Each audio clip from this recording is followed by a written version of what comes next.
Bodimo iskreni, vsi se spoznamo na zemljo, vsaj teoretično. Vsi vemo, katera hrana je prava, kaj je bio in kako bi moral kmet delati, da bi bilo vse idealno. A med tem, ko mi v toplih stanovanjih debatiramo o samooskrbi in lokalni hrani, se večina naše kmetijske dejavnosti konča pri izbiri najkrajše vrste pred blagajno v trgovini. Priznajmo si, veliko lažje je uloviti akcijski popust na polici, kot pa uloviti primeren trenutek za košnjo med dvema nevihtama. Danes pa gostim človeka, ki ne teoretizira, ki ne kmetuje na Instagramu, ampak na njivi in ki mu hrana ni le artikel s črtno kodo, ampak rezultat 365-dnevnega delovnika brez gumba pauza. Z nami je Andrej Vidic, človek, ki se je odločil za poklic, ki ga vsi občudujemo, a bi ga malo kdo upal ter imel voljo zares opravljati. Andrej, dobrodošel. Daj, iskren mi povej, a te kdaj prime, da bi namest, da greš na traktor, se zasidru nekam na eno blagajno v eni štrcuni, pa sam rekel, dajte mi 5 kil krompirja, pa tisle mlet mešan meso, pa naj se kdo drug zeza, bom rekel, da bom politično korekten, zeza z vso to kmetijsko zakonodajo, z vso birokracijo, z slabim vremenom, ne vem čem še vse. Iskreno, te kdaj mi pač, vse greš vseeno v trgovino, v štacuno, kupeš stvari, ampak te kdaj mine, ko se pač nabere dost stvari, oziroma ko zveš kakšno novo cvetko, ki jo dobimo iz bodisi naših birokratskih aparatov, bodisi iz evropskih. Ja. Se to sem mislil drugače za na konc prišparati, ampak je stvar toliko aktualna, zdaj ta protest, ki je bil v Bruslu. Kaj je bil tlele povod, pa kakšen je bil izplen, če je bil? Zdaj, čistve detajle, zadeve ne poznam, pač spremljam mogoče malo bolj, kot povprečen poslušalec ali pa ti. Tako je, pač imaš ta dogovor z Južno Ameriko, gre predvsem za reševanje nemške avtomobilske industrije. Nemci bi radi kaj dol prodajali avtomobile, ta je Južna Amerika, Urugvaj, Brazilija, Argentina, bi pa radi spravili te ogromne količine hrane, ki jo imajo tam, ker tam pač amazonski pragozd, ogromne površine, kjer se pač pase in to. Predvsem tukaj je težava, na eni strani je težava soja, ki sicer že prihaja sem, ampak je pridelana po mnogo nižjih standardih kot v Evropi. Na drugi strani pa meso, kjer imaš iste probleme. Kdaj pa slišiš koga okrmljen antibiotikov in ne vem česa, tega v Evropi praktično ni. Mogoče kje kakšna izjema, pač antibiotiki so pač noro pod nadzorom in praktično se samo zmanjšujejo. Tudi v praksi jaz vidim, pač če ni res zdravljenje, plus te težave so, da pač mogoče za določene stvari ga sploh več ni. So 10-15 let nazaj bili, zdaj pa ne, tam pa krmljenje, pač ni nobenega nadzora nad tem in to. Ker na drugi strani, stvar, ki sem pa tudi slišal glede tega, je pa ta, da v Franciji, ker si pa smo pač najbolj se odpravili Francozom. V Franciji pač je bila zdajle bolezen, vozličasti dermatitis, pač neka nalezljiva bolezen in so kar nekih hlevov pač celih eutanazirali. Kar neki pač zelo velika količina in zelo verjetno je bila samo ustrena tudi zaradi tega dodana zraven. Ker se pač, to niso 2-3 krave, kaj govorimo o, pač točne številke zdaj ne vem, ampak govorimo o Franciji, velikih proizvodnih, kaj govorimo mogoče o par tisoč, mogoče par 10,000. In tam pač govorimo tudi o kmetih, ki niso majhni. Saj pač vidiš, Tam pač klepaš govori, za Slovenijo ogromne površine. Ja. 500 000 hektarjev. Kmetije, kjer krediti ni da ni, zadeve vzamejo malenkost bolj resno. Tist, ki pride, mu je to pač res, ima mogoče na grbi zadnji milijon ali pa več kredita. In pač ve, da če stvar ne bo laufala, gre lahko, bi rekel, 10 milijonov, kolikor je vredna zadeva, vse v franže. Se pravi, ena zadeva je bila ta prostotrgovinski sporazum Tako, ja. z Južno Ameriko. Mene pa pod nos prišel tudi podatek, informacija, da je bil pol nasleden razlog tale znižanje proračuna, ne? Od 2027 naprej, če se ne motim. Seveda to, Pa vedno bolj zakomplicirana birokracija, s katero imate opravka, pa vedno višji stroški energije, gnojil, vsega tega. Ja, pač, tlede recimo Evropa deluje, kar se tiče kmetijstva, kot totalen debil. Recimo čisto konkreten primer, z Rusijo imamo embargo, pač ne trgujemo z gnojili. Kaj se dogaja zadnjih par let? Rusko gnojilo, kup Švica, ga pripeljejo v Koper in ga samo preknjižijo in ga mi kupimo iz Švice. Švice ne vidi nikjer, a veš, ali pa prek Turčije, prek ene druge države, ki pa deluje kot neka nevtralna in tle se plačuje samo nek dodaten procent, ki lahko ni majhen. In še vedno še vedno imamo na koncu na mizi, na njivi isto zadevo, z istega vira, na breku okoli ovinka financiramo iste stvari, samo za malo več denarja, pa še par žepov se vmes nafila. Ja.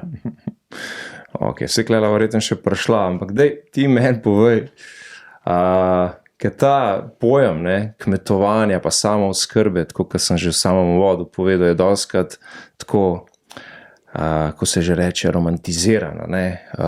Vsi bi se pogovarjali o tem, noben ne bi šel konkretno v akcijo, pa ne vem, že tiste svoje mini gredice ne bi oskrbil in tako naprej. Pa mi povej, kako pa pri tebi, ti se pa s tem ukvarjaš, kako pri tebi izgleda običajen deloven dan? Kdaj vstaneš, kva prva pride na vrsto, kva druga pride na vrsto, na kaj ne smeš pozabiti, kaj vse je odvisno od vremena, da si malo duška pa povej, da dobimo še mi predstavo, ker se drenamo pred blagajno. Biti mogoče, če reva čisto konkretno čez en dan, jaz ne vstajam zelo zgodaj. Vstajam običajno tam ob 6, če kakšen poseben dan malo prej, trenutno pač že to, da si rekel, da ob 6 ni zgodaj, a ne, a veš, da moraš to še kako zgodaj, ne? Seveda, pač kako je poznam kmete, ki začenjajo tudi ob 4 ali pa še prej. Ker trenutno imam malo, bi rekel, odpustka, ker pač imava ženo dojenčka, majhnega otroka, zdaj že malo večji, ni več toliko majhen, ampak trenutno molzeta starša, ker pač molzemo v paru in pred nosečnostjo pa to sva molzla z ženo ali pa starša, se pravi oče pa mami, molzeta. Kombinacije izven tega so pa v kakšnih izrednih primerih. Ni redno, da bi pač molzel jaz spati, jaz pa mami ali pa tako. To se pa če kakšen drug ali pa kdaj, če kakšna sprememba, se pa to prilagodi. Običajno se ne mešamo med sabo. Ja, se lahko še v bistvu prej poveš, koliko velike zadeve je to, koliko glav živine je, veš, to približno, ne? Ja, ko je naša kmetija, ki jo imamo, je za slovenske razmere veliko več kot povprečna. Ni pa zelo, zelo velika. Tako je, največ povem s tem, pač ženo sva oba zaposlena. Ženo sva zaposlena, to je pač neka smešna oblika SP-ja, ta kmetijsko za to kmetijsko zavarovanje, pač moraš imeti pač neko količino KD-ja, drugače si pač kot navaden SP, ampak to so pač potli detajli, ki jih pač prideš kaj in ti povejo, kam padaš. Naša glavna dejavnost je proizvodnja mleka. Imamo tam cirka do 40 krav muznic, 35 do 40, odvisen od sezone, odvisen kako pač gre zdravje, kako pač se rojevajo nove teličke in naprej krave. Obdelujemo cirka 40 hektarjev površin, večinoma travniki, 5 hektarov od tega je njiv, ki so pa relativno razgibani. Tam slabih, tam 5 hektarjev sigurno, 5 jih je pa tam nekaj vmes, so še za precej ročno oziroma dost bregu in ročnega dela, oziroma da se pač, da je treba pač več časa vložiti v njih, kot da samo preletiš s kosilnico, pograbeš, odpeleš in je fertik. Poleg krav imamo zraven še bike, tudi čist sezonsko nekaj komadov, pa kar nekaj gozda. To je pa to, da pozim ni preveč dolg čas. Prej sem ti omenil, sem začel z tem delovnim dnevom, začnem tam recimo ob 6, prva stvar je hlev. To je pač vedno, ne glede na sezono, smo v hlevu tam 2 do 2 uri pa pol, 3, odvisen od števila telet, če so kakšne druge posebnosti. V tem času pa tudi vidim, če pač potrebujem tisti dan kaj veterinarja, če bo ker trenutno še pač osemenjuje veterinar. Računam, da bi nekoč začel sam. Sem že mislil, da bom začel, pa je tečaj potekel, ampak dolga zgodba. Dolga. To pač vidiš, pač, če so še takšne organizme, ki vedno prva stvar so živali.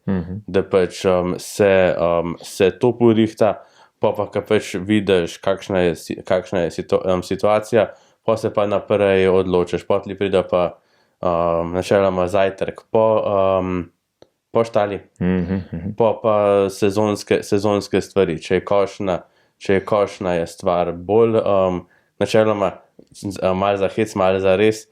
Ko sem v štali fertik, sem pol frej do naslednje štale, kaj pa isto tam pol 6. Odvisen, polet malenkost poznej, pozim malenkost prej. Vmes je pa tisti čas, ko počneš vse druge stvari, oziroma bi rekel podporna dejavnost krav, da se pač polet pripravi silaža, trava, kosi, koruza, vse to. To so pa te stvari, ki sledijo. Prav pisarniškega dneva nimam. Imam pisarno, nimam pa pisarniškega dneva, to pač pride, tako si kar moraš vzeti čas, da pač te stvari, predvsem, tle spet hierarhija, plačani računi. Tisto, kar pride za tabo, tisto, kar moraš dobiti plačan, pa naprej, je kar nekaj čist tekoče birokracije, evidenc, res absurdnih. Ampak in komu to poročate? To delamo za na koncu, ko potegneš C-črko za par 10 evrov, recimo, tudi take stvari delaš. Načeloma se tega ne poroča. To, če govorijo konkretno čisto o teh pisarniških stvarih, če ne večemo, en nivo je davek na dodano vrednost. To je edina stvar, ki se res poroča. Se poroča na FURS, kjer pač jaz sem davčni zavezanec. Smo tušna kmetija, da pač smo obvezniki. Načeloma imamo 2 tipa kmetij, pavšaliste in davčne zavezance. Pavšalist ne pač enkrat letno se nekaj poroča, ampak on ne odvaja davka. On pač recimo, če oba prodava, če jaz prodam enega bika in on prodaja enega bika, jaz dobim zraven bika 9% davka, ki ga potli plačam državi, on pa dobi zraven 8,5% pavšala, ki ga pač ostane njemu. Na drugi strani, ko jaz kupim za 1000 evrov koruze, zraven plačam še za 90 evrov davka in potli ta davek dam kot strošek v in se pol stvari pokrivajo med sabo in to načeloma jaz delam sam, ker ni toliko, da bi pač me presegali, ker za tistih par računov na mesec, ki jih izdam, pa par računov, ki jih dobim, ni toliko, da bi pač rekel, da rabiš zadaj enega oranj. Če pa ti veliko posluješ gotovinsko, davčne blagajne pa te stvari, je to popolnoma druga zgodba. Moraš pa malenkost bolj vedeti, za kaj se gre. Kapotli druga stvar, kar se tiče birokracije, je pa neposredna plačila. To je ta stvar, ki si premenil, da se zmanjšuje za obdobja, za naslednje obdobje in za prejšnje obdobje se je že, recimo prejšnje obdobje, mislim, da bi moglo biti od 2020, pa je 4 leta se zamaknil. Tako da, če zdaj govorimo od 2027, s tem tempom bo najbrž 2030. Gre pa za to, gre pa tukaj za to, da so pač različni ukrepi te kmetijske politike in temu načeloma se reče neposredna plačila. Po domače subvencije, bo lažje najbrž operirala s tem. Tule pa potli imaš nek osnoven del, kjer pač moraš samo ustrezati. Ne vem, pač moraš imeti, če imaš živali, razvoz organskih gnojil, potli te evidence, če uporabljaš škropiva, evidence uporabe, kdaj si jih uporabljal, cel seznam stvari za napisati. In potli so pa tukaj še take res absurdne stvari. Recimo, imaš različne ukrepe, s katerimi se spodbuja različne stvari. Jaz se jih večino ne grem in tudi ne bi govoril o njih, ker določeni so res absurdni. Recimo, primer košnja po 15. avgustu. To so pač tako ukrepi in pač dobiš nek denar za to, da pač ne boš pokosil pred avgustom.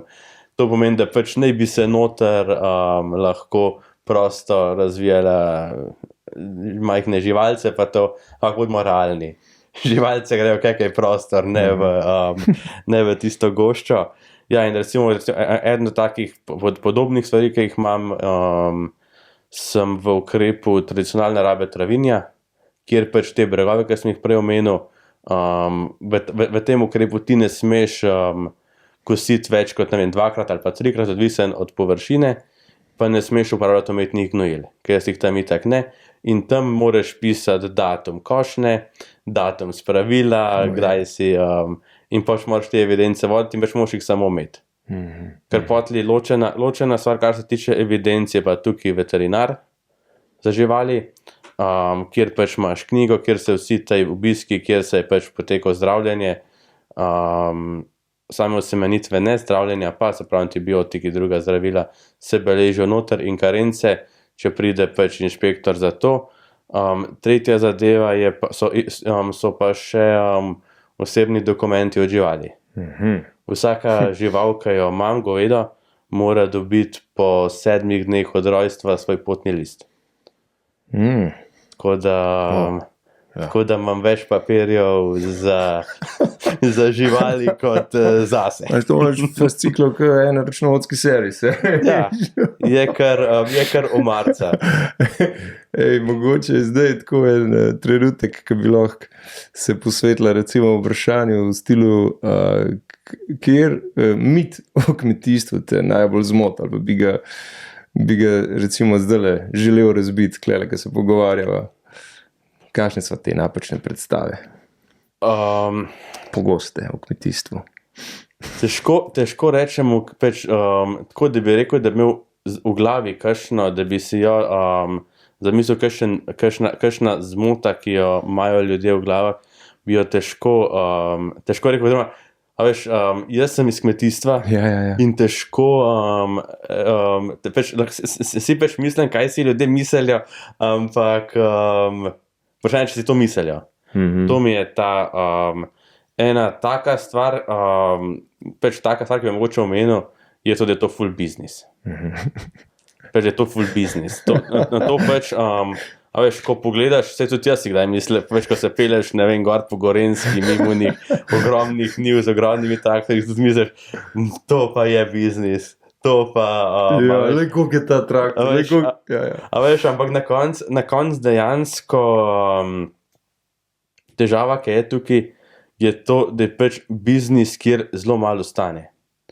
Kjer so tej, bi rekel, čisti dobički res majhni, ali pa celo jih ni lahko. Na koncu, ko pač res vse stvari dodaš noter, mrzkešno stvar delaš zastonj ali pa v minus, ampak ker pač ima tvoj dan to kurke jih ima, pa nimaš pač v reku caj, pa pač namesto, da bi ležal pred televizijo ali pa šel na sprehod, pač počneš tisto. In potli se stvar pokrije. Ja, prometi so veliki, so pač visoki, ampak prihodki zelo velikrat pokrijejo odhodke. Ja.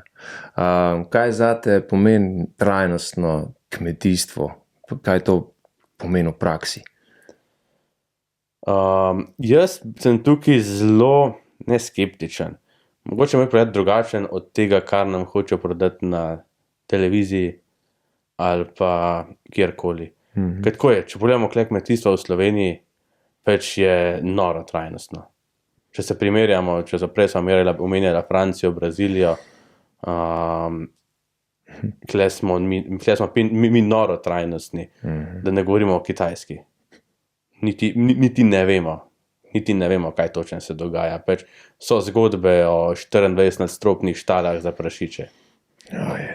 Kjer pač je več prašičev v eni štali kot v celi Sloveniji.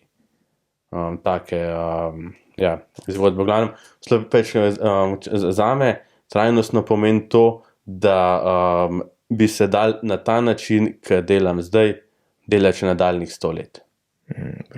Da bi se pač, da se stvar ne... da zemlja ostane, da je zemlja letos isto dobra, kot je bila lani, kot bo drug let, da se pač ohranja, da se zadeve ne degradirajo. To meni pomeni trajnostno. Prej si povedal, kako izgleda tvoj delovni dan, vsaj približno, pa koliko ur ostane, oziroma jih ne ostane, a ne? Ampak to pod pogojem, da nekako stvari štimajo, pa tudi, da vreme štima in tako naprej. Kaj pa, če vreme ne štima? Kako se obadaš ti z nekim stočo, z ostalimi ujmami, ki jih je zdaj, a ne, vedno več? Kako klele prostopate pol? Tako je, sama toča, če ne naredi res škode na poslopjih, zame ni toliko zelo pomembna, ker večinoma smo na travnikih. Je problematična za koruzo, tam je lahko katastrofa, ampak tako je, koruze se ne zaščiti. So pač kulture, ki se zaščitijo, katerih tudi vrednost je višja. In pač to prenesejo. Najlažje je pač biti v easy, kar se tiče vremena. To je najbolj enostaven. Je pa seveda grozen. Da razložiš, v easy. Ja, v easy. Da se pač manj, ke se sekiraš, bolj prideš skozi. Ker recimo bolj kot to, mene osebno dosti bolj matra, recimo kakšen deževen obdobje, da se kar vleče dež, recimo letos jesen je bil primer, jaz sem imel to srečo, da sem se mu izognil, ampak je napoved malenkost falila, cela dolina je bila pokošena, razen moja, ker sem pač malenkost čist po nesreč sem pač v drugem terminu kosil in pač so računali in so pač pokošena trava, september, deža ni bilo malo, pač to pač nisi res, da si pač flegma je pač lahko zelo tako napeto, živčno. Najbolj me matra to, če je to spomlad, da pač ni ta pravega časa, ker pri travi je glavna stvar, da je spomlad ta prav, da to jameš. Če se pač takrat zamika, pa ni, pa imaš 2 dni, pa ne veš, a bi mal, a ne bi mal, a bi počakal še en teden.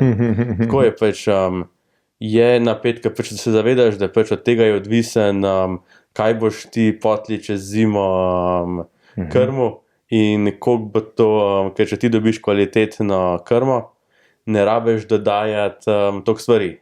Ker stvari, ki jih pa dodajaš, moraš kupiti. In manj, ki moraš kupiti, več ti ostane in to se potli podaja med sabo. Pa vi pol to spremljate, to vreme, pa te vremenoslovce, ki jih mi spremljamo, ali imate kakšne posebno mrežo informacij za to? Imate svoje vremenske postaje? Kako je s tem? Je čist tisto, vse večino časa pač ni težava, je pa tako, jaz spremljam na parih različnih kanalih. Pač to moraš vedeti, da pač obstajajo različni izračuni. Obstajajo različni, vreme se načeloma in napovedi se vse računajo in različni izračuni pokažejo različne stvari. Zdaj vreme napovedati za 2-3 dni naprej ni problem. To zelo dobro zadanemo. Za en teden že slabš, naprej pa ne. In tako je, pač zdaj odvisen, koliko se loteš tvegati. Ker večinoma je, če govorijo o košnji, pa da veš, da bojo kratek termin, pač je najbolj pa čim prej zaštartati. Tako da pač bi rekel, da v malo slabšem kosiš, pa da v dobrem poberaš. Ker če se ti zgodi obratno, je iz mojega vidika katastrofa. Da v lepem kosiš, pa da potli v slabem nekaj loviš, pa malo kisel, pa živčen, pa še kaj ti crkne. Je kar lahko napet. Daj mi boj, kakšna je pol razlika med hrano, ki jo predelaš ti, in tisto, ki jo najdeš na policah v trgovini? Jaz predelam pač produkte, ki jih imam, je mlek, meso, goveje. In pa imamo za zraven še malo jajca, malo vrta, te detajle pustimo, bi se dotaknil samo tega, kar pač profesionalno predelujem. Pri mleku je glavna razlika ta, da mleko, ki ga jaz pijem vsak dan, načeloma upam piti surovo mleko, ki ima trenutno 4,6, 4,7 mlečne maščobe, pa tam okoli 3,6, 3,7, 3,8 beljakovin, je malenkost, pač ima višjo vsebnost tega beljakovin in maščob, pa je se pravi sveže, surovo, ker v trgovini se dobi mleko, ki je pasterizirano in homogenizirano. In pa imaš pa pač različne postopke pasterizacije, homogenizacije. Kaj to pomeni, 2-krat obdelano na visokih temperaturah? Kako? Zdaj v detajle se tukaj pač pasterizacija pomeni, da se obdela z visoko temperaturo, da se uniči mikroorganizme, homogenizacija je pa težava, ki se pojavi pri mleku ta, da maščoba plava na vodi. In s homogenizacijo mi maščobne celice razbijemo in ko so razbite, se ne dvignejo več. Zato pač, ne vem, na alpskem mleku mislim, da ne piše pred uporabo pretresite. Kratka pauza za vodo, kje smo bila? Ja, mleko je pač, se ga predela, naj pa s tem ne bi izgubil hranilne vrednosti. Zdaj, ne bi se tukaj spuščal v detajle, kdo bo rekel, da pač je to mleko čisto drugačno, naj ne bi. To naredimo zato, kot sem rekel, da se pač ne razslojuje, pa da ni noter škodljivih mikroorganizmov. Ker jaz mojega pijem surovega. Kakšnega iz bližnje okolice že ne bi. Pa ne vem, ali bi bilo varno ali ne bilo varno, ampak ja, to pri mesu, ker tle pri mleku vse to bi rekel, pozna manj. Oziroma pač in tudi sama sledljivost pri mleku se mi zdi, da je malenkost boljša. Ker še vedno v trgovino pride v tetrapaku. Meso je tukaj pa druga zgodba. Jaz se spomnim pred parimi leti, je možakar rekel, pač, ko imaš dve police, dve stalaže, slovenski zrezki pa avstrijski zrezki. Kdo me bo kontroliral, ko zmanjka slovenskih, kdo bo kontroliral, ko zmanjka slovenskih, da ne bo trgovec takole pa pok v drugo vrgo. Embalažo, ne? V drugo embalažo, ker te debate o masnih bilancah, da se pač, ker Slovenija je načeloma z govejim mesom samooskrbna. Je na neki nuli oziroma malenkost več pridelamo kot porabimo. Ampak ogromen našega mesa se izvozi v tujino. Italija, Libija, pač, in to še posebej najboljših živali. Živali, ki so najlepše rejene, farme, ki se ukvarjajo samo s tem, gre v tujino. Pri nas ostanejo, če se malo pohecam, tiste naše stare krave, teh v Libijo ne vozijo, in na drugi strani pride pa iz tujine. In zdaj lahko rečemo, da je na Poljskem, Slovaškem, Madžarskem, tako kot pri nas, se pravi, smo mi za njih boljši in k nam pošljajo ta bolj meso.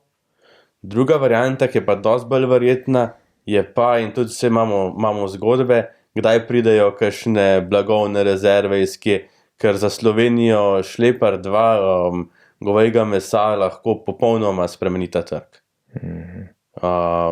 Pač 24 ton lahko čist obrne in pač vemo, pač imamo, bi rekel, mesne barone, ki se pač ukvarjajo s temi stvarmi, da se pač pripelje. Že lokalni mesarji so z vsem žalbam namazani. Ni zastonj pri jajotu, papajotu, baraba, mesar. Ja, pač, kar se tiče mesa, pač jaz zase vem, kaj sem dal noter in kaj potli dobim ven. Vem, tako kot smo mi, kar jemo, je tudi meso tisto, kar se je. Se pravi, ne moreš zgrešiti, če si vseeno najdeš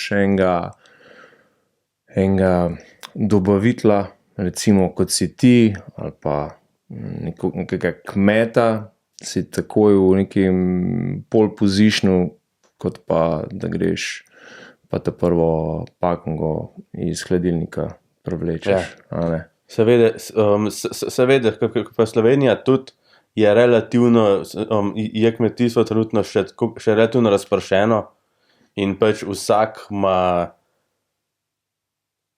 5 minut, pač 5-10 minut peš z avtom ali pa na poti iz službe kjerkoli, ima siguren nekoga, ki pač bi mu to lahko zrihtal oziroma se nekje prodaja. Ja. Ker na drugi strani za meso, pač vemo, vse draži po trgovinah, še posebej govedina, so cifre take, da bi ga skoraj lahko kupoval za naložbeno meso. Tlej pa pač to, da pač še najdeš koga, sem potli pa, da pač se vzame, pač klej pa ta težava, da ljudje ne znajo več delati z miksom mesa. Ker relativno ugodno se da še vedno dobiti pri kmetih, ko se pač za kolje bika dobiš, ne vem, pa malo večje, 20-30 kil, moraš imeti malo skrine, malo hladilnika, različne kose, različne kose, samo pa moraš pa vedeti, ni to narezan zrezek, ki ga samo vržeš v pečico, že začinjen steak, ki je že suvi predpripravljen in ga pa samo malo pogreješ, da dobi skorico gor, pa ješ. Moraš pač vedeti potli malenkost. Se mi pa zdi, da mladi spet čez dali, bolj mislim, da smo pač milenici, pa malenkost prejšnja generacija, malenkost ustali zadnji, oziroma ven padali. Da je več zanimanja zdaj. Tudi mlajši se mi zdi, da bolj gledajo na to, kaj jejo, ta milenijska generacija, imam občutek, da se je čist padla noter. Od telefonov naprej pa do tega, kar v trgovini pade, pa tisto, kar je instant pakiran. Ker sem pač vse, kar imam občutek, pa ko govorim z ljudmi, tudi recimo, če pač tako opazujem, dosti teh mlajših tudi išče neke kmetije, nekih, ne vem, par hektarov, pa imaš malo za vrt, kakšne kure, pa to, da pač bi si pridelali malo svojo hrano, dosti pa iščejo tudi tako, da bi to, kar sem ti rekel, da pač kupiš nek paket mesa, hodiš po mlek, jajca, pa to čist fizično. Koliko so pa tako po tvojem mnenju razne korporacije izrabljale te nazive, kot so eko, lokalno, bio? Tako je. Greva po vrst. Eko in bio so zelo zlorabljeni. Pač res, če vidiš, pač sploh bio, pač je bio, pač biologija. Pač, nekaj je še od biološkega. Je bio, pač narava je narava, ker bio v Sloveniji ni standard. V Sloveniji je standard eko. Tukaj pač treba je poznati certifikate, ki obstajajo. Če je certifikat tako, kot je treba, potli zadeva, kolikor toliko je pač zaupanja vredna. Imaš pa recimo, ko pač vidiš bio banano, pač veva, koliko je ura. Stvar ni to. Je pa tako, Slovenija ima samo oskrbo z ekološkimi živili zelo majhno. In klej je, sploh za korporacije, zelo zanimiv pripeljati bio vrsto, to, ker ljudje pa to iščejo. Pa niti nisem siguren, koliko je to sploh potrebno in dobro za njih. A veš, bilo mogoče bolj to, kar sem ti prej omenil, da pač grejo magari od prvega konvencionalnega kmeta v Sloveniji, ker povprečen konvencionalen kmet v Sloveniji je v primerjavi s tem, kar pač je praktično čist, pač kakšno malenkost uporablja, ali pa kakšnega sorodnega, ki ga poznate, pa veste, da dela, pa veš, da dela dobro, pa pri njemu vzameš stvari, ker te oznake so pač zelo pogoste. Recimo ena taka oznaka, ki ti nekaj pove, recimo je izbrana kakovost. To je oznaka, ki je relativno kontrolirana, kaj ti pove, da je bila zadeva res pridelana in predelana v Sloveniji. Ker vidiš recimo na mleko iz Slovenije, polnjenje v tej mlekarni, izvor mleka EU ali pa pri medu recimo, mešanica medov iz EU in izven EU. Nič drugega sploh ne zveš, samo to, da je iz vseh vetrov. A veš, iz EU in izven EU, se pravi, pa če lahko kjerkoli na svet. Jaz to vedno pogledam, pa mi je zanimivo. Isto, med recimo, pač kup, pač poišče belarja, pa ga kup tam. Pa če ga porabiš veliko, ga kup celo gajbo. Vse bo zdržal, ne pa ko v trgovini vprašanje, ko ga bo veš, to drugač recimo za res hardcore ljubitelje res naravnega, pač, če se malo pohecam, je pa recimo oznaka Demeter, biodar. To so pa, rekel, res divji ekološki pridelovalci, ki pa za to živijo. Jih par poznam, so pač res tam pač, ker tako je načeloma ta eko-certifikat dobiš ker delaš oziroma ne delaš določenih stvari, ne delaš določenih stvari, ne uporabljaš določenih stvari, ker ni pa tukaj dokazan, da je res, a veš, ne dela se, pač ocen se zreja, ocen se pridelava, ne ocen se pa izdelek. To je ta stvar, ki jo tukaj mogoče z znanstvenega pogleda se malenkost pogreša, pa se ne moreš, po drugi strani pa ne moremo tistih, ne moreš pač raziskovati vsakega bikca, vsakega litra mleka, ker pač te zadeve so toliko razpršene, da pač mogoče moje mnenje je, da od nekoga, ki mu zaupate, pa veš, da dela dobro, boš pač dobil v redu dobro zadevo. Recimo, če pač veliko omenjam te stvari, recimo ena taka zadeva, ki je pač tudi res tako, da so pač ljudje, ki so pač srcem v tem pa je recimo seneno mleko, seneno meso. To so pač, tudi je pač zrastel. Veš, ker razlika je, a stvar zraste od spodaj gor, to so ljudje, ki so to delali in so to zalaufali, medtem, ker recimo eko, konkretno, je šel pa z vrha dol. Mi spomnili, radi bi ekološko, dajemo subvencije in tle nikoli ne veš, imaš ti enega kmeta, ki se mu sam ne da špricati pa gnojiti, pa je zato tam. Razlož to, ja, od spodaj gor, to, kar si zdajle, a veš, da to malo bolj razlož. Ja, konkretno isto prej, ko sem omenil ta Demeter, isto to seneno, to so se pač pridelovalci, ko so tako delali, so se pač dobili skupaj in so rekli, gremo mi vzpostaviti neko društvo in svoj certifikat, svojo označbo pa te stvari. In tam pač imaš ljudi, ki so pač res srcem za to. Ker pač rečejo, pač ja, mi fotramo samo seno, pasemo, ne uporabljamo silaže, ker zdaj je bilo predvsem pomemben pri ljudeh, ki so sirarali. Če se sirar, ti rabiš zelo pač pomembno je, da je pač biološka sestava v mleku pač taka, kaj je treba. Ker klele, zdaj klemo ko smo stvar debate, ampak če pač nimaš silaže, teh bakterij ni. Če pa imaš silažo, pa nimaš dobre čistoče molže, potli to je in pač se lahko zelo izrazi tudi von potem v mleku. Če pač čistoča ne laufa, tako kot je treba.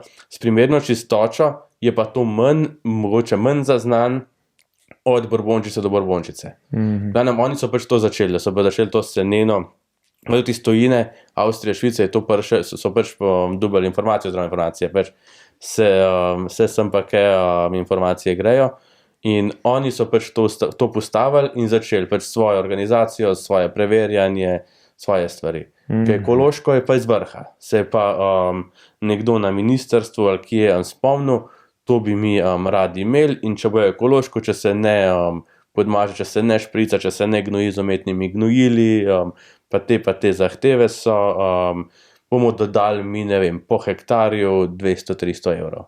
Zdaj številke niso natančne, ampak pač bomo dodali v prehodu še malo več, ker verjamemo kot družba, da je ekološko bolj naravno.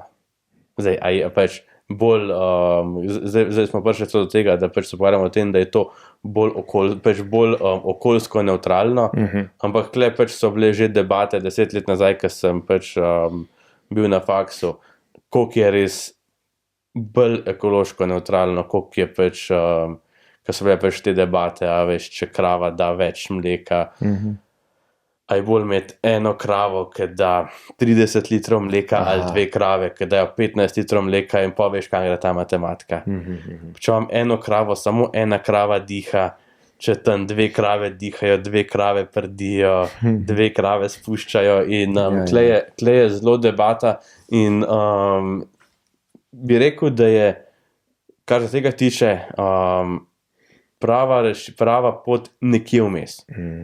Neka srednje intenzivna. ker pri ekstenzivnih stvarih pač živali rastejo dlje in vse. In pač klele, ko sem začel z ekološkim, in v ekološkem imaš pač različne tipe ljudi. Na eni strani imamo to, kar sem prej že omenil, ta človek, ki bi samo vzel dodatnih par 100 evrov, zato ker se mu ne da delati kaj posebenega.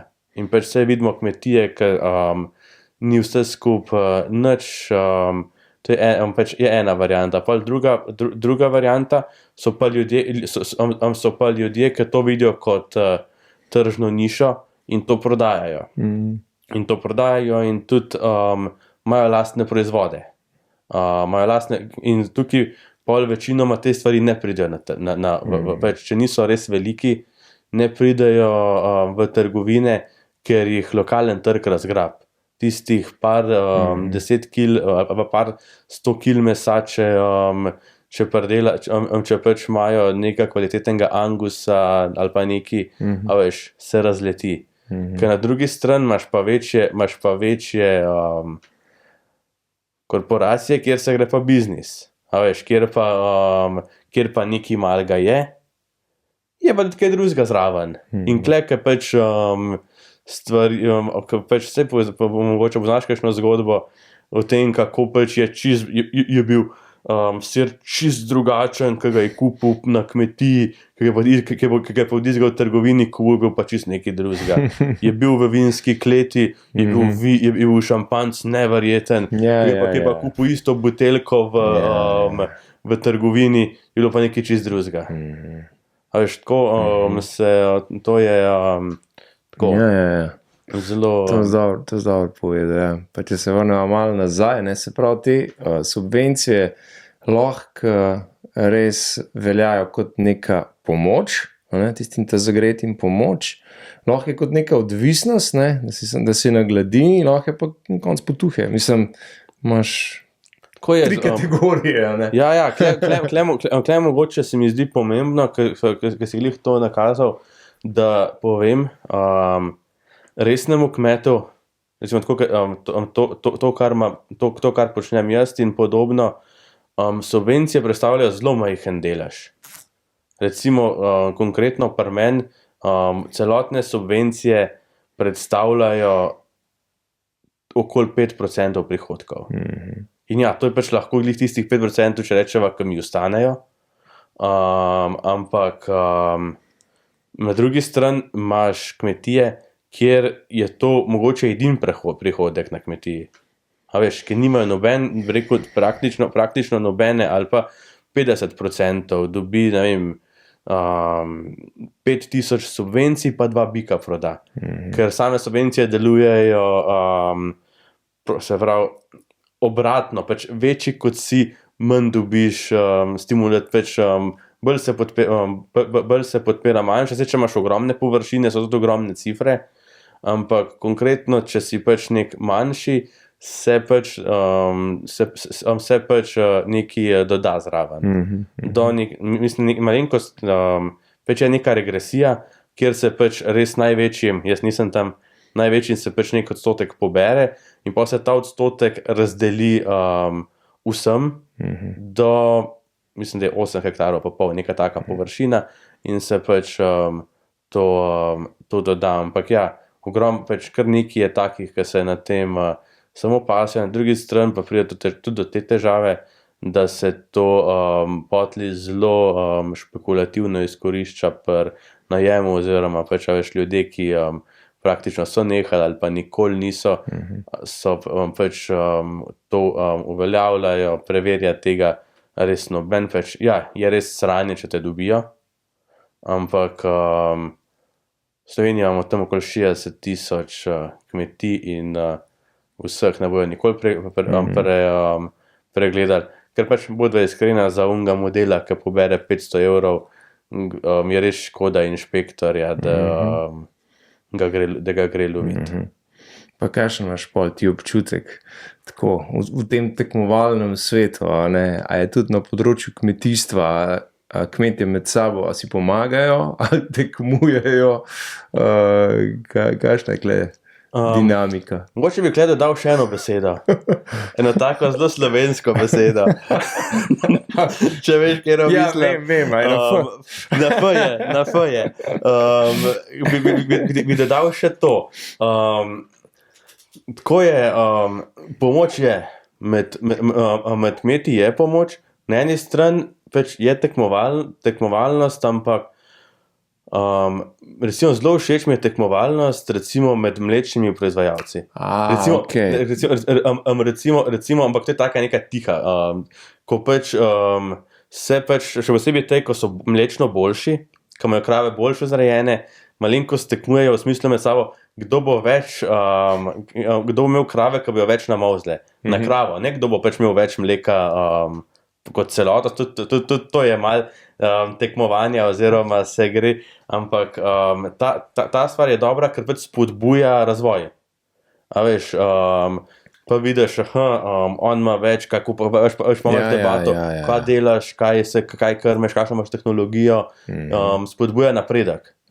Ta je v redu, medtem ko ta tekmovalnost, ki pa izvira iz fušije, če rečemo temu tako, da bi imel tudi jaz tak traktor, ki sosed, pa to, a veš, to pa stvar, ki se prispeva k razvoju, ampak predvsem spodbuja neke neracionalne nakupe.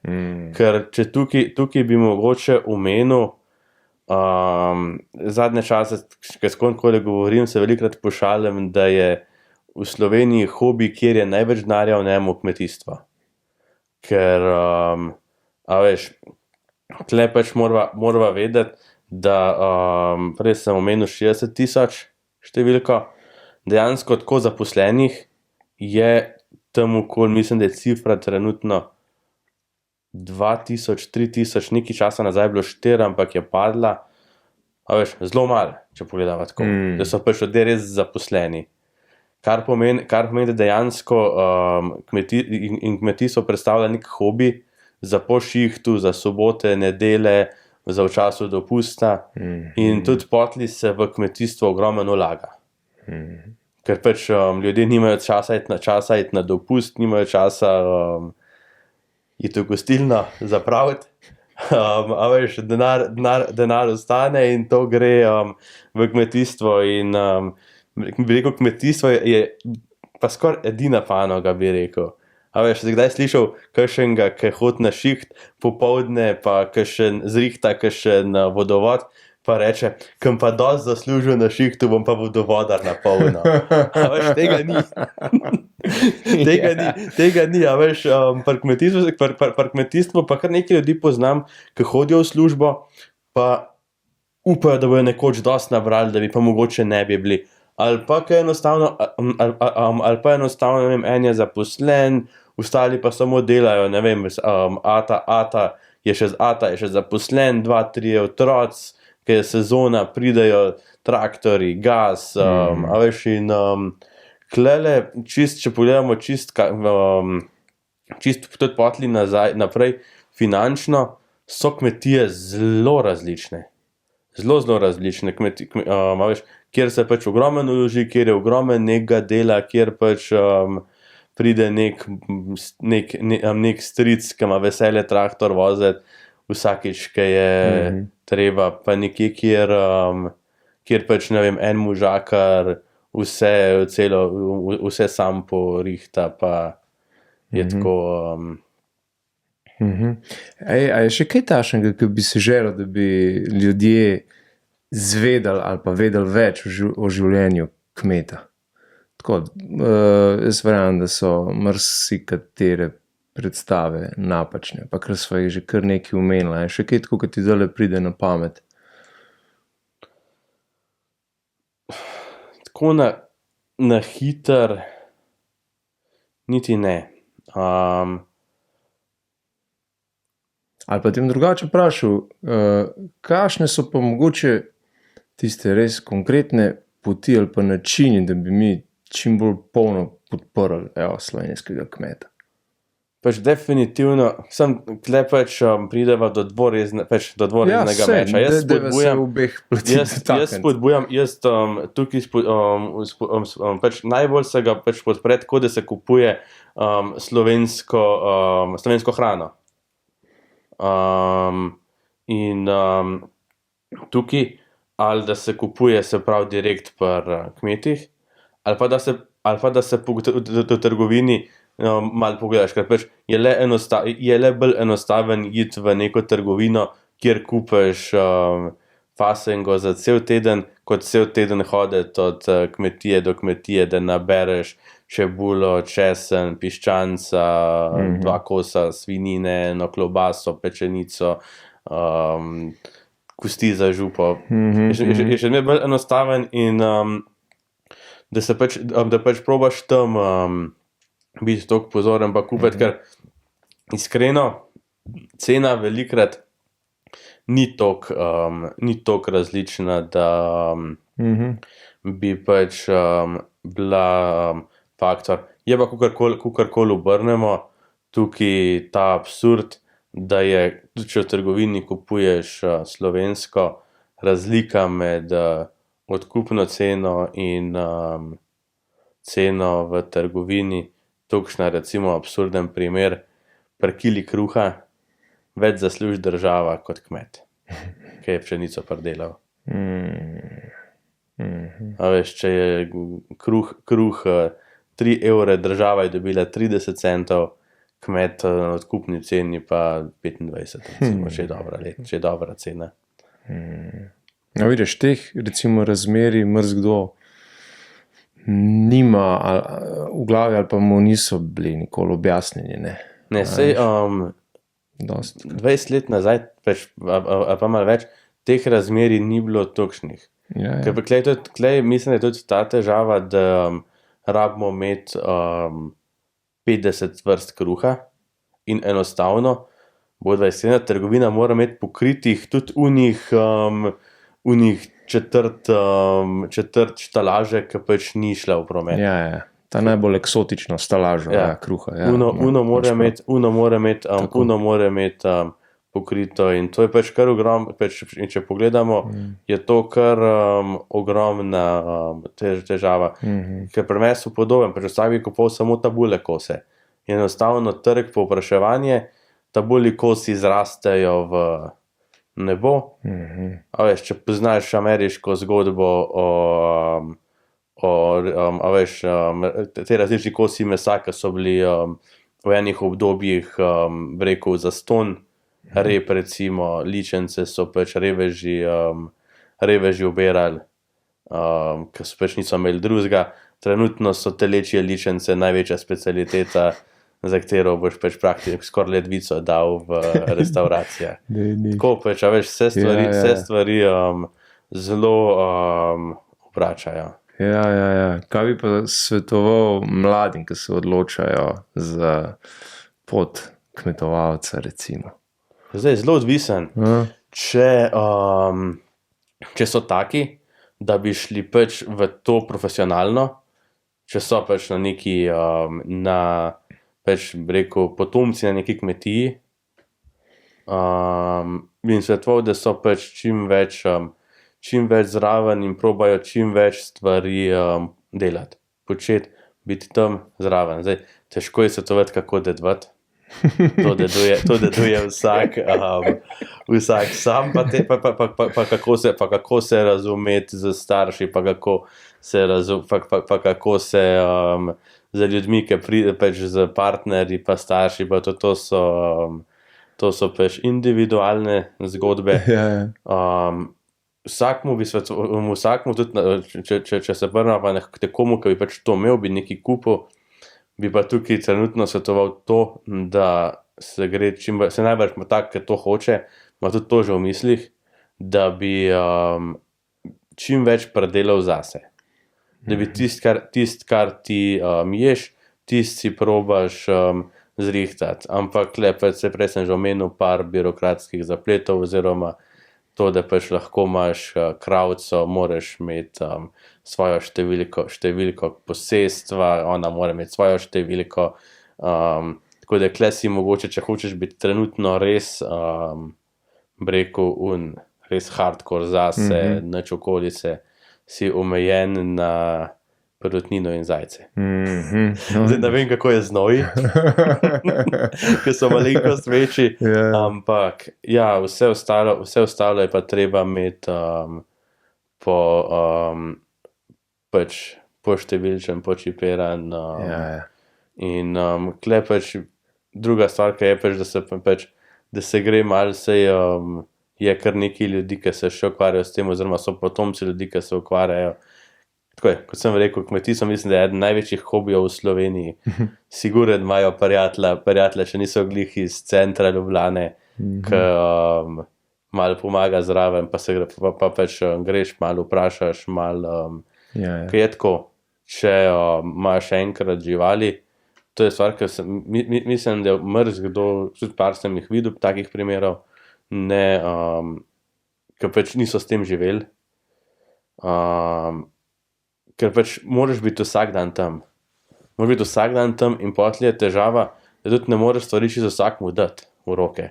Da rečeš, zdaj pa jaz za en teden šel, bo pa, ne vem, pač en prijatelj, pač ni stvar toliko enostavna. Pač velikrat si še posebej takole, če pač bi rekel, da greš iz nule na svoje, vprašanje, koliko boš dobil tako pomoči.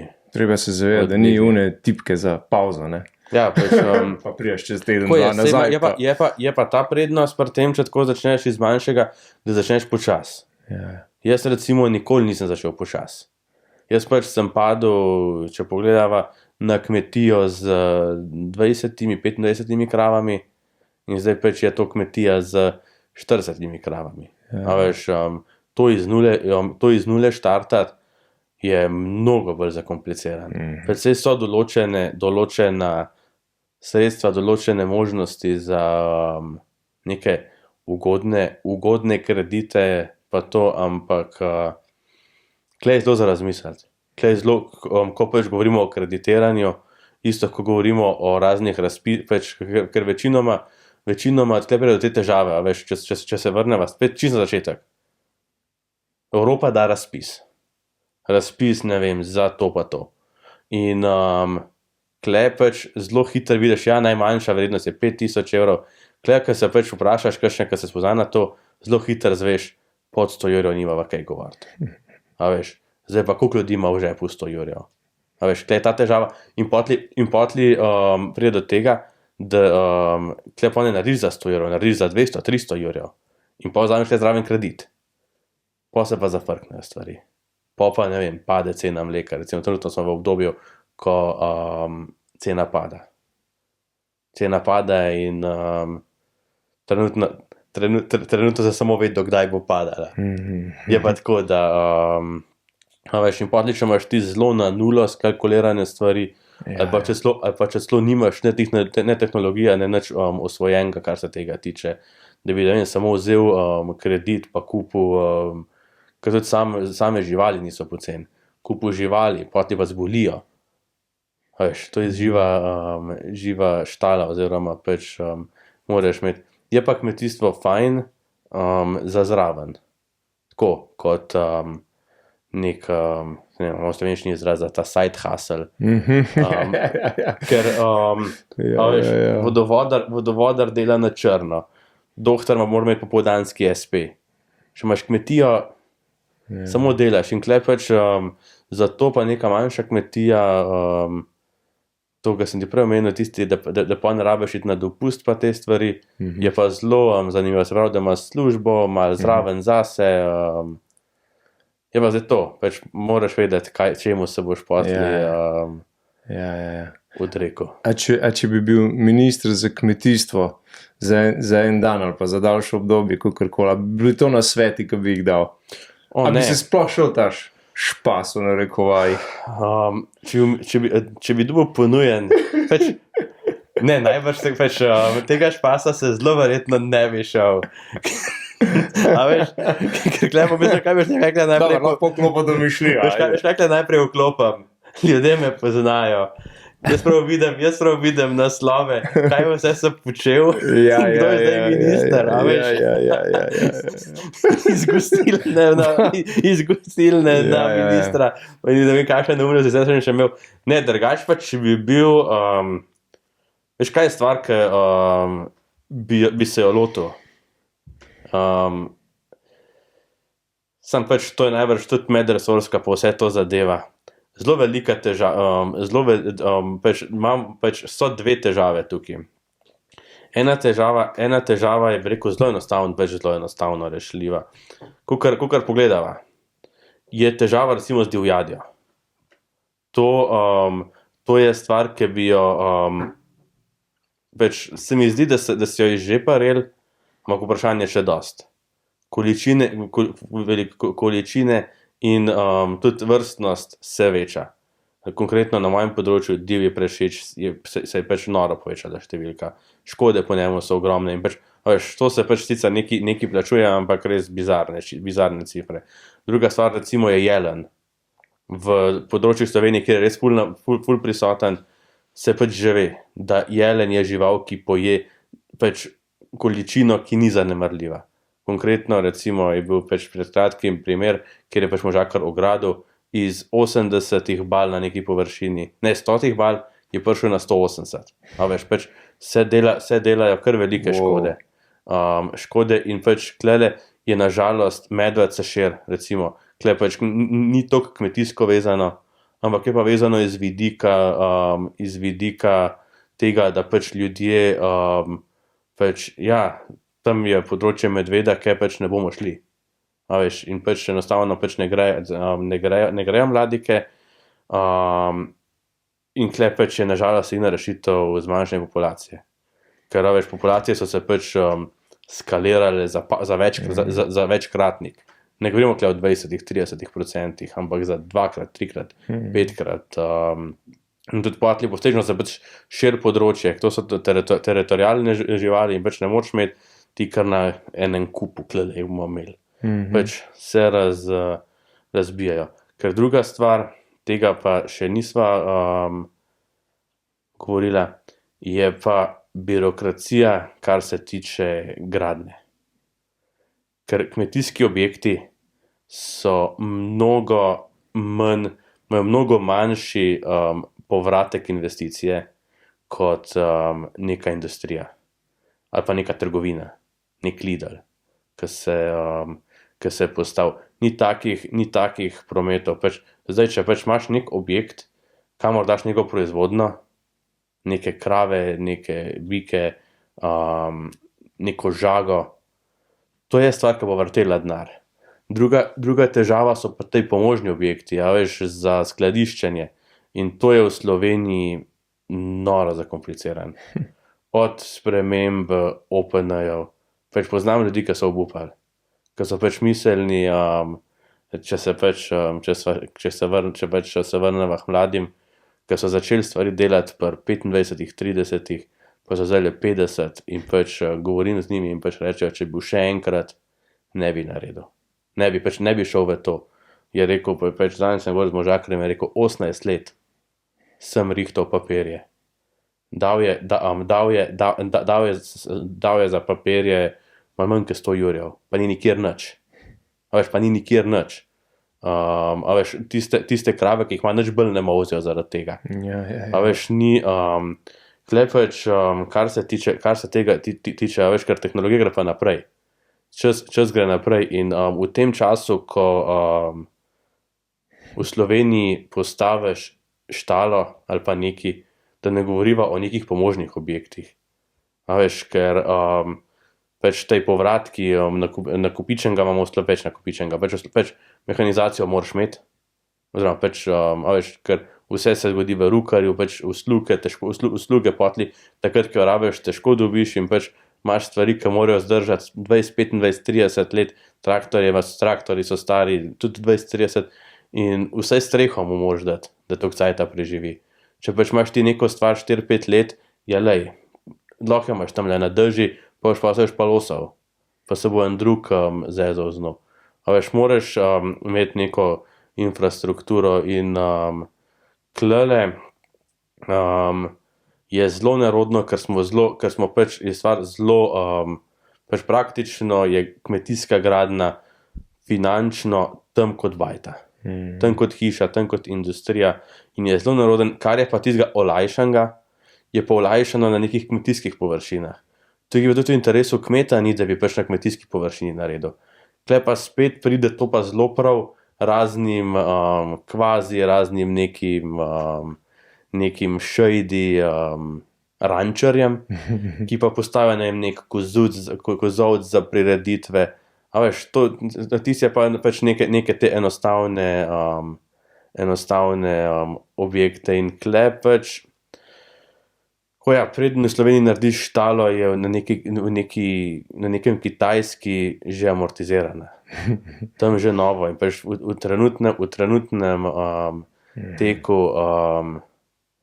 pač moj mnenje bi bil, kdor hoče delati, pač imamo praktično vse stvari, da bi stvari pač lahko preverjali, da se teh stvari ne bi izkoristili, oziroma da bi se pač minimalno izkoristili, da pač, ne vem, se postavi štala, pa je pa na koncu noter proizvodna majic z nepalskimi delavci. Pač, da bi se pač te stvari kakor toliko z vsem aparatom, ki ga imamo za kmetijstvo, od teh stvari, da bi se pač res tistim, ki hočejo delati pa razvijati, omogočali. To je bila pač stvar, ki bi se pač kot minister trenutno bi se pač mogel, pa ne glede na to, o kateri panogi govorimo. Vsi rabijo, če ne drugega, skladiščne kapacitete. In za skladiščne kapacitete pač ne moreš dati par 10 jurjev za par 100 kvadratov. Ker mislim, da pač so cifre take. Hvala ti, Andrej, za tale uvid v en konc, za kulisja delovanja slovenskega kmeta. Jaz upam, da smo se vsi nekaj naučili od tega, iz te debate. Tebi želim obilo uspehu še naprej. Upam, da te je slišal tam gor, da se bo kaj upošteval. Skratka, srečno pa vse dobro. Hvala. Čau.